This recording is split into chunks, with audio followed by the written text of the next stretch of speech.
Assalamualaikum warahmatullahi wabarakatuh. Terima kasih sudah menonton channel Islam. Channel Islam adalah channel yang akan selalu menyajikan konten-konten yang berkaitan dengan Islam. Mohon dukungannya agar channel Islam berkembang dengan cara like, subscribe, dan share video-video kami.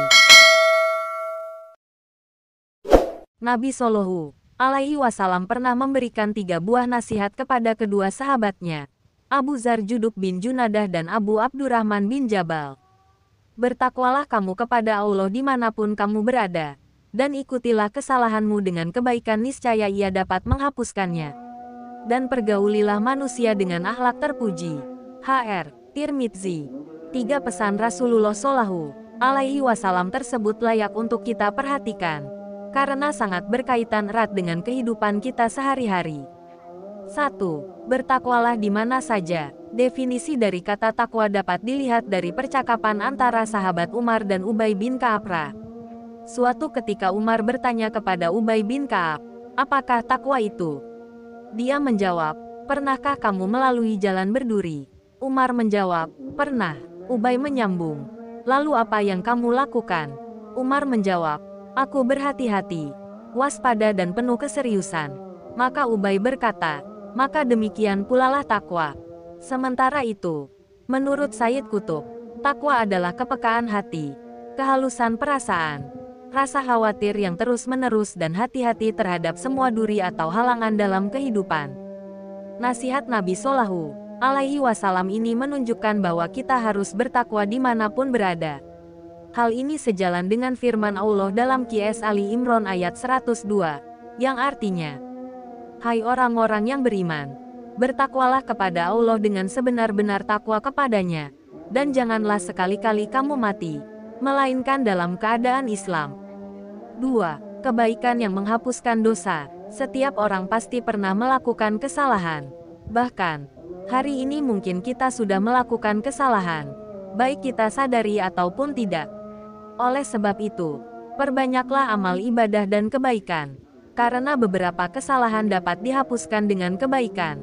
Dosa yang merugikan diri sendiri, maka salah satu cara untuk menghapusnya adalah dengan bersedekah. Rasulullah Shallallahu Alaihi Wasallam bersabda, "Sedekah itu menghapus kesalahan sebagaimana air memadamkan api." Sedang dosa yang dilakukan terhadap orang lain, maka yang perlu dilakukan adalah meminta maaf kepada orang yang kita sakiti. Rasulullah Shallallahu Alaihi Wasallam selalu minta maaf ketika bersalah. Bahkan terhadap Ibnu Ummi Maktum beliau memeluknya dengan hangat seraya berkata, "Inilah orangnya yang membuat aku ditegur oleh Allah." Qs. Abasa. Yang dimaksud Rasulullah ditegur oleh Allah terkait Ibnu Ummi Maktum adalah diturunkannya Qs. Abasa. 3. Akhlak yang terpuji. Akhlak terpuji harus dimiliki oleh seorang muslim. Salah satunya adalah akhlak terhadap orang lain, misalnya akhlak terhadap tetangga. Barang siapa yang beriman kepada Allah dan hari akhir maka jangan menyakiti tetangganya. H.R. Bukhari, Muslim dan Ibnu Majah. Dari Abu Syurairah, bahwa Nabi Muhammad Shallallahu Alaihi Wasallam bersabda, "Demi Allah seseorang tidak beriman. Demi Allah seseorang tidak beriman. Demi Allah seseorang tidak beriman." Ada yang bertanya, "Siapa itu ya Rasulullah?" Jawab Nabi, "Yaitu orang yang tetangganya tidak aman dari gangguannya." Hari Bukhari. Peringatan tersebut sangat keras bahkan sampai diulangi 3 kali, yaitu tidak termasuk golongan orang beriman jika ada tetangganya yang tidak aman dari gangguannya.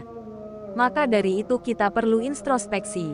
Apakah tetangga kita selama ini merasa terganggu atau tersakiti karena ulah tangan ataupun lidah kita? Karena percuma kita sholat 5 waktu, rajin sholat malam, sedekah bahkan puasa sunnah, jika ternyata kita masih suka mengganggu atau menyakiti tetangga kita.